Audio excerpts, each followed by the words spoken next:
ও দেখো রে তোমরা বাইয়েনতে বাইক লইছে বাইক ওই ওগুলো তো মদনও লাগান লাগে রে ওই রে বা গিয়ে কবে বাইক লইল রে দেখছিলেন ওটার দাম হইল গিয়া 4 লাখ টাকা 4 লাখ ওটা ওটা সাবি না তুমি ওটার দাম হইল গিয়া 1 লাখ 1 লাখ 1 লাখ টাকা 1 লাখ এটা তোমরা কেউ লইতে পারতাম না এটা বাইক ওই দিয়ে কেটিএম নাম শুনছিলেন কেটিএম মাপ পাই আর না গুড় তালটা কিছু বুঝি আর না বাইক কত সুন্দর বা আন্দা কেন দিল আবার কয় 4 লাখ টাকা দাম সাবির দাম 1 লাখ কিতা কিতি মাতি লইল আমরা তো তাক বুঝি পাই আর না হ্যাঁ আমরা তো তাক লাগ গেলাম কিছু বুঝি পাই আর না কই কিতা কিতি মাতি লইল যে ওই তোর নাম তো জঙ্কার জানি আর কি বলে তোর নাম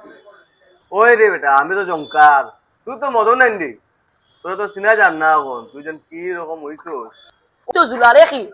তুই যেমন আসমান দিন পড়তো তারা ছিল না মদন ও মদন নি বেগু তুই তো সুর আছিল বে ওই ওই ওই তোমার শুরু হইছে তাহলে ওরা শুরু হইলো কি তাহলে কি ওই শুরু করে আমার লাগি আমার এ জঙ্কার এদিকে আমার লাগে এখন পাওয়ার দেখায় তুই জানোস না আমি কি তার টেকালা বঞ্চিত দিকে বন্দুক নাই হ্যাঁ বন্দুক নাই আমার এটা কাছে বন্দুক দেখায় ডর করে দেখি হ্যাঁ তোমার শুরু কেন কইছো সুর উগছিনস নি ওই দেখ এটাকে চিনস নি দূর তো আসলি বন্ধু এটা চাবি দিয়ে স্টার্ট হয় अच्छा রিসালা হ্যাঁ তোমার কিটা কইছো জাস্ট আমার কাছে কত টাকা আছে আচ্ছা উন আমার কথা উন বাইক তোরা রাইডিং করাইতিনি লইয়া চলাম রে তোরা বুড়িয়া নিয়া দে